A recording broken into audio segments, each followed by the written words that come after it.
Pemirsa, inilah breaking news Berita Satu News Channel bersama saya Eliza Hasan. Pemerintah merilis informasi terbaru penanganan corona di Indonesia. Langsung saja kita akan bergabung ke Media Center Gugus Tugas Percepatan Penanganan COVID-19.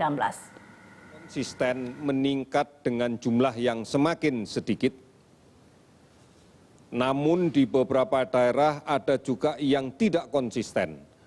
Beberapa hari kita melihat penambahan jumlah kasus tidak banyak, tetapi di beberapa hari terakhir terjadi penambahan yang cukup signifikan.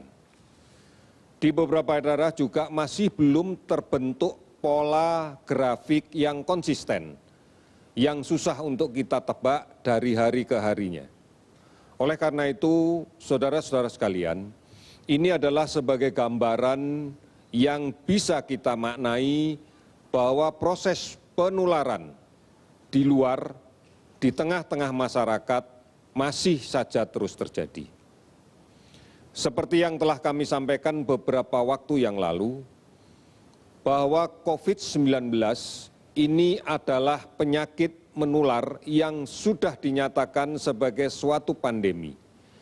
Artinya dalam waktu singkat telah menyebar ke banyak negara.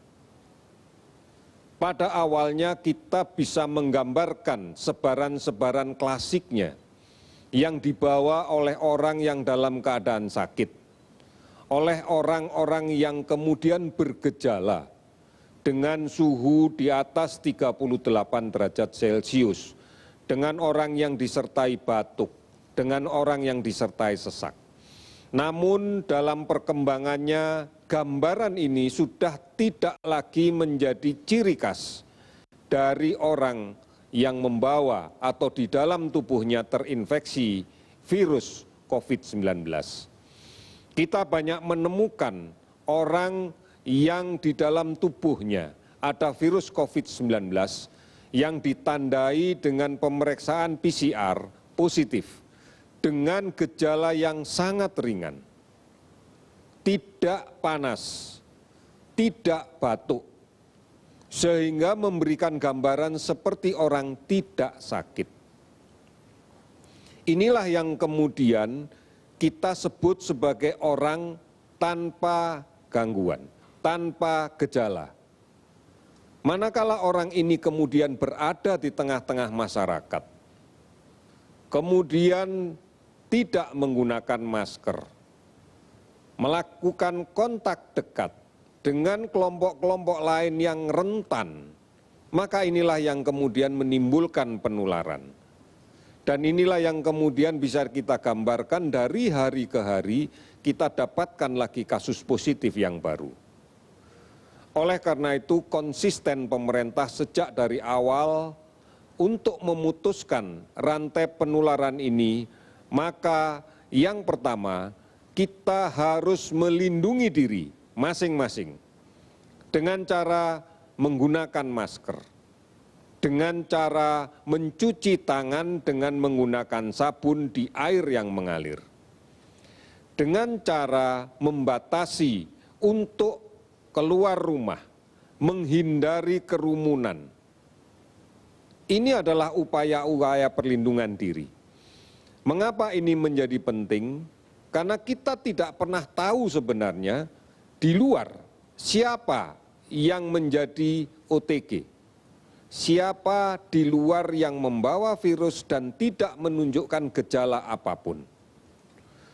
Oleh karena itu, upaya inilah yang menjadi bahasa universal yang digunakan di seluruh dunia, yaitu jaga jarak fisik pada saat kita berkomunikasi dengan orang lain, atau sering disebutkan sebagai physical distancing.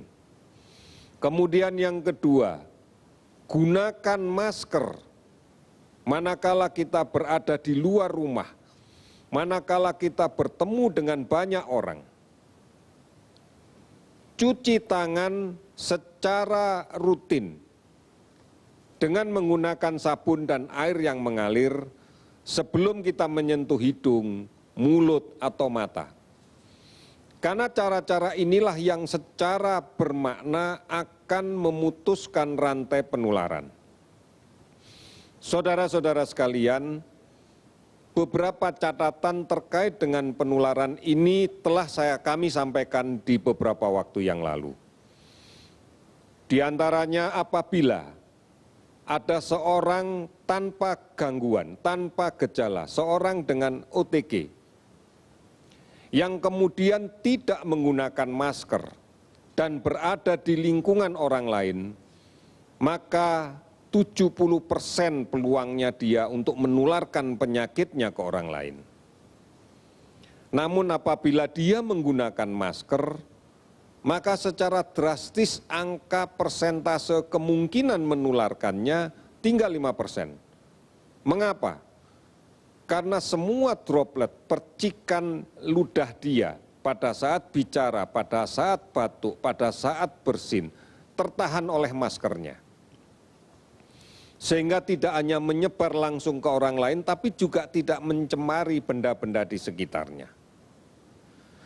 Dan apabila semua menggunakan masker, baik yang sakit maupun yang sehat, maka angka penularan itu bisa drastis turun sampai dengan 1%. Inilah yang kemudian menjadi dasar bagi kita untuk melakukan evaluasi terhadap dinamika penambahan kasus hari demi hari.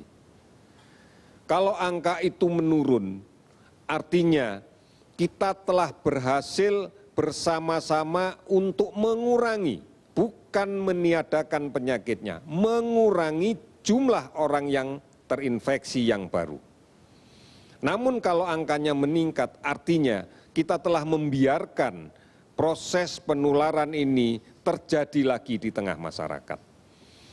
Oleh karena itu, saudara-saudara sekalian, upaya melindungi diri yang disampaikan oleh pemerintah sejak awal, dimulai dari bagaimana menjaga jarak, bagaimana melindungi diri dengan mencuci tangan menggunakan sabun, bagaimana melindungi diri dengan menggunakan masker, tidak keluar rumah kalau tidak ada kepentingan yang mendesak sama sekali, tidak keluar rumah. Ini harus kita patuhi. Oleh karena itu kemudian dalam skala yang lebih besar, bukan hanya berbicara melindungi diri, tapi melindungi masyarakat, melindungi komunitas. Maka pemerintah memberikan kebijakan pembatasan sosial berskala besar. Ini artinya bahwa secara lebih luas lagi semua orang bukan hanya melindungi dirinya, tetapi juga melindungi orang lain. Ini yang harus kita patuhi. Karena hanya cara inilah yang bisa kita gunakan untuk menghentikan penyebaran COVID-19. Apabila memang sudah ditemukan vaksin dan sudah membuat orang kebal terhadap penyakit ini, kita tidak perlu menghindar dari COVID. Karena kita sudah mendapatkan vaksin dan kebal. Namun kenyataannya sampai saat ini belum ada vaksin. Sehingga belum ada orang yang kemudian bisa mendapatkan kekebalan terhadap penyakit ini. Oleh karena itu cara satu-satunya adalah mari kita hindari.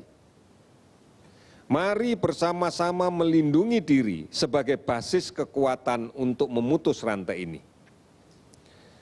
Inilah yang menjadi tantangan besar kita, karena akhirnya keluargalah yang menjadi kunci.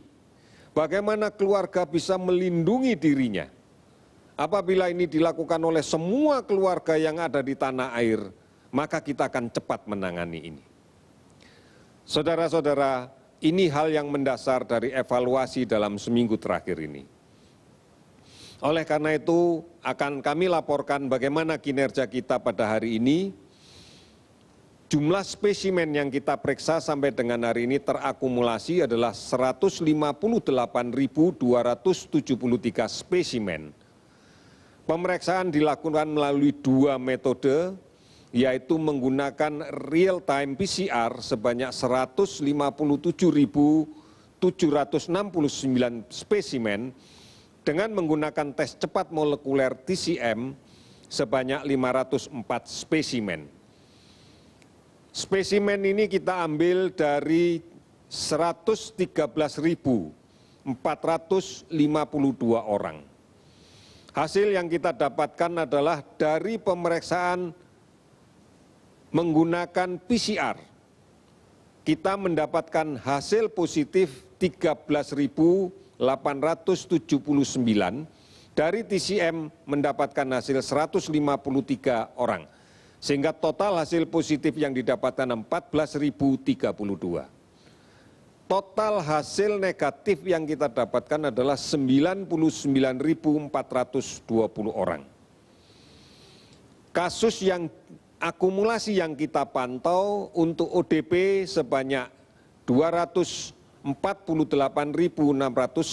orang. PDP 30.317 akumulasinya.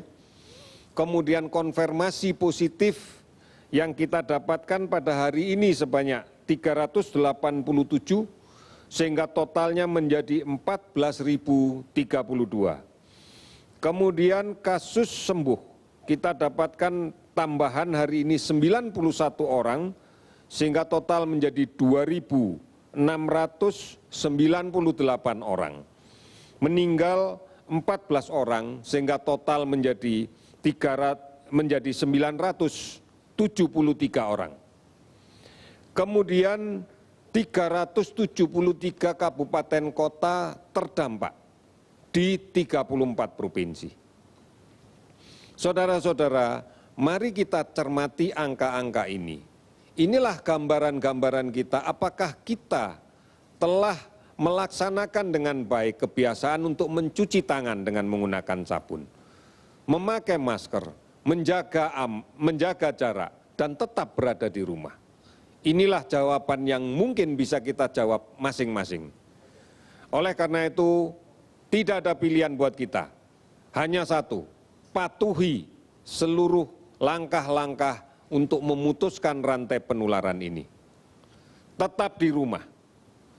Tidak melakukan perjalanan kemanapun. Tidak mudik. Sekali lagi, tidak mudik. Kita tidak akan bisa memberikan jaminan bahwa di sepanjang perjalanan kita tidak akan tertular dengan kasus ini.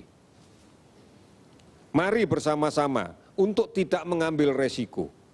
Permasalahan ini adalah permasalahan bersama.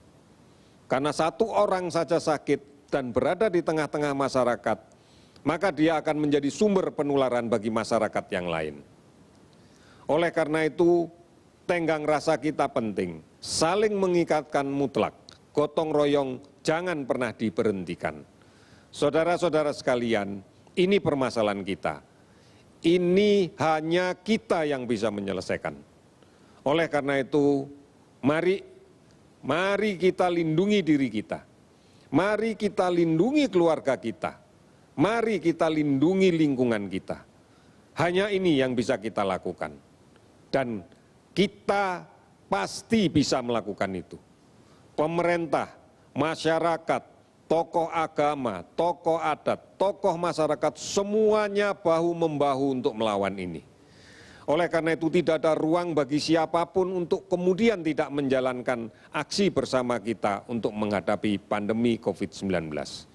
Saudara-saudara, yakinlah kita pasti bisa. Kita pasti bisa. Terima kasih, selamat sore.